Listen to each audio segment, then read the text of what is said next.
David Lammy, United Kingdom Secretary for Foreign, Commonwealth and Development Affairs. Welcome to our screen, sir. Thank you very much. Thank you for having me. How do you assess the dangers of a full-scale war between Israel and Hezbollah, or even on a bigger scale in the region? What are your assessment of the situation now? Well, let me say, if you look over the last 48 hours, with over 500 people dead, many children who've lost their lives, this is already turning into a serious conflict. And that is why I've been very clear, and I said this last week, we need an immediate ceasefire now. We need a political solution, mediated. I think we need to get back to the Hochstein plan. And the truth is, so that Lebanese can return to their homes in southern Lebanon, and of course Israelis can return to their homes in northern Israel. But what we don't need is escalation that would lead to war and many, many lives lost right across the region. The Lebanese Minister of Interior requested the international community to protect his people and his country. Can countries like the United Kingdom, the US, France, really do anything to protect the Lebanese people and to stop the sticking bomb which is threatening the whole region? Well, I think we can. And that was why I was in Lebanon with the Foreign Minister for France a few weeks ago. It was why, actually, following October the 7th, I visited Lebanon in January. It was to speak to Prime Minister McCarthy, to speak to the Speaker, to speak to the Foreign Minister, to hear their concerns, to communicate and get messages to Hezbollah, to stand down. Let us implement 1701 and let us get a political settlement. Let us not continue to fire rockets either into Israel or from the other side. What we now need are calm heads, remembering that Lebanon is a very important part of the Levant. It is a multicultural community where different faiths come together, a unique culture. Let us preserve that culture and the people of that culture. I'd like to move to Gaza. United Kingdom stance on the war in Gaza is neither Israel or Hamas should be allowed to keep forces in Gaza after the war is over. Prime Minister Netanyahu seems adamant now to keep forces in Philadelphia Crossing, also in Rafah. How can the UK and others convince him otherwise? Well, look, let me be clear that since the change of government in the UK, the Labour government has been clear. We want a full ceasefire immediately. The aid has got to get in immediately. The hostages have got to get out immediately. We're very, very clear on that. And of course, when you get that ceasefire, it is clear that there has to be security for Israel. We understand that. But absolutely, there has to be a home for Palestinian people. And let me be clear, we are absolutely committed to a two-state solution. It's my belief that it cannot be right that the IDF stay in Gaza and control Gaza. That I don't think is acceptable to the international community. However, Israel needs to know that rockets are not being fired over and across. And of course, Hamas cannot continue to run Gaza. We come back then to the Palestinian Authority. It's why the UK government continues to support financially the Palestinian Authority, wants to see reform, wants to see them build it up. And I continue to work with Arab partners, including the Saudis and others, talking to them about what role they can play. But they don't want to play a role if we're going to see destruction again in Gaza in a decade or so's time. It has to be permanent. We do need to get now to a two-state solution. It is the only way forward. What chances of that when the Israeli Knesset in July voted overwhelmingly not to grant the Palestinians any statehood? Well, look, I reject what has been decided in the Knesset. You either have a situation where you believe in one state, and if you believe in one state, then everyone must be equal before the law, or you believe in no state. And that is unacceptable. The Palestinian cause is a just cause. And when we look at the violence in the West Bank, the expansion in the West Bank, more expansion this year than the last 20 years combined, eroding the settlement the world came to after the Oslo Accords, this is unacceptable, and I condemn it. Are you going to seek further sanctions on Zionist settlers who are using violence against civilian Palestinians in the West Bank? Well, whenever I've been to the West Bank in the last few weeks, there's a sense of it being febrile and fragile and very, very difficult. We will continue to work with allies to keep the situation under review. But I'm absolutely clear the violence is unacceptable, the expansion is unacceptable, and the world must act to ensure that we preserve the two-state solution and the possibility of a two-state solution. Do you see a possible Arab role for a temporary security mission the day after the war in Gaza, and would the EU take part in that? I do think that there must be a new contact group set up. It must include Arab partners, and in discussing this with Arab partners, all are engaged in the issues.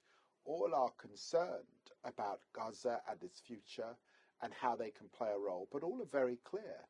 They cannot play a role without a roadmap and a pathway to two states.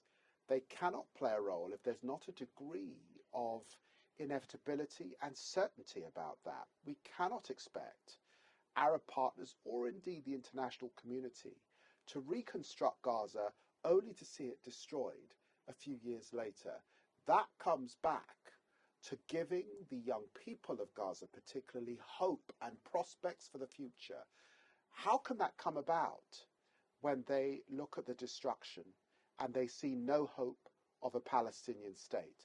So this is a circular discussion, and we now need to make it a linear discussion, a pathway to two states. Is there enough, in your opinion, enough pressure being exerted on the Prime Minister of Israel to stop the war, whether in the Security Council, in the community, international community, United States? Well, look, I mean, just to be clear, and I talk here from the UK's historic position in trying to prevent conflict, and I'm thinking back to the situation in Northern Ireland. Many thought it was intractable. We would not get peace.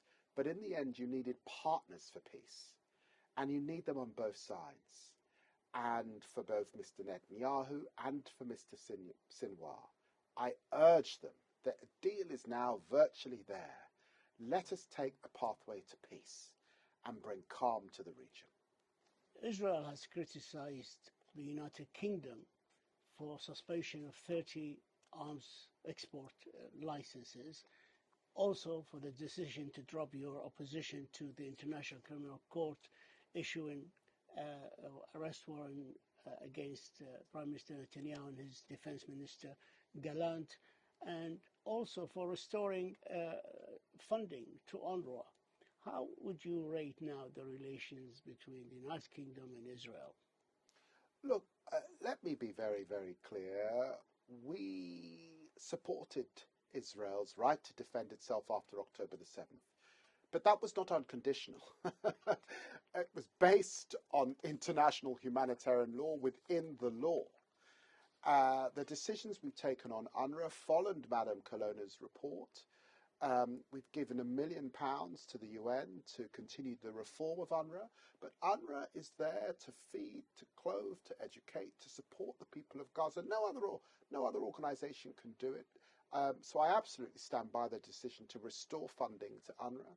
We've been clear about international law. Our arms regime and export licensing regime in the UK is amongst the very robust in the world. And when we looked at the legal, quasi-legal assessments, if there is a clear risk of a breach of international law, then I'm afraid we have to suspend arms. Let me just be clear. Margaret Thatcher suspended arms in '82. Gordon Brown suspended arms, I think in 2000 and in late 2000s. This is not a unique decision. David Cameron suspended arms. So this has happened before. because we have a robust regime, and I suspended all arms that could be used in breach of international humanitarian law in Gaza. That was the right and proper thing to do. Constructions. Can reconstructions in Gaza take place when there's no real ceasefire and the issue of governance is not settled yet? It has been described that Gaza is like hell on earth because reconstruction cannot possibly take place until the guns and arms have been laid down, until there is a brokered political settlement, a ceasefire, and then you can move forward. At the moment, there is sewage running through the streets. At the moment, the United Kingdom had to bring real pressure to the UN to get some sort of pause so that we could vaccinate the children against polio that disappeared over 20 years ago back From Gaza. in Gaza. So I don't see how you can reconstruct, and I worry greatly about the amount of young people in Gaza who will not be in school. This is not a good thing for the future of the region. On Sudan, tens of thousands are dead. 9 million IDPs, internally displaced people within Sudan. More than 2 million are refugees in the neighboring countries. And yet the world, actually the Secretary General answered my question in a press conference saying there has been zero progress towards a settlement and a ceasefire and a political solution in Sudan.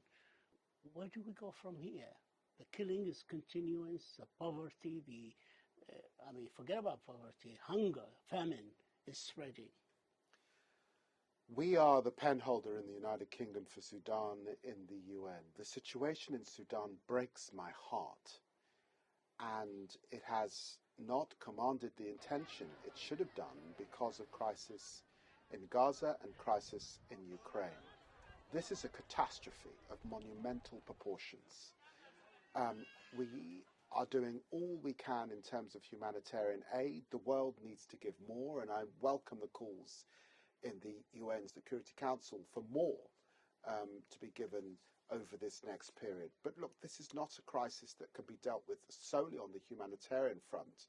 We need a brokered political settlement. We need both sides to come to the political table.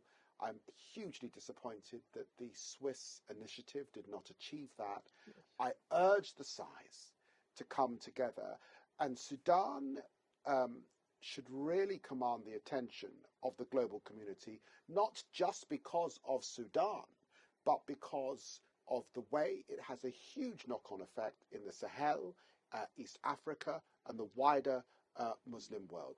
Please, we need to fix this problem. David Lammy, United Kingdom Secretary of State for Foreign, Commonwealth and Development Affairs, we thank you for your insight and for this interview, and we wish you the very, very best, sir. Thank you so much. Thank you. Thank you. Thank you. Thank you, sir.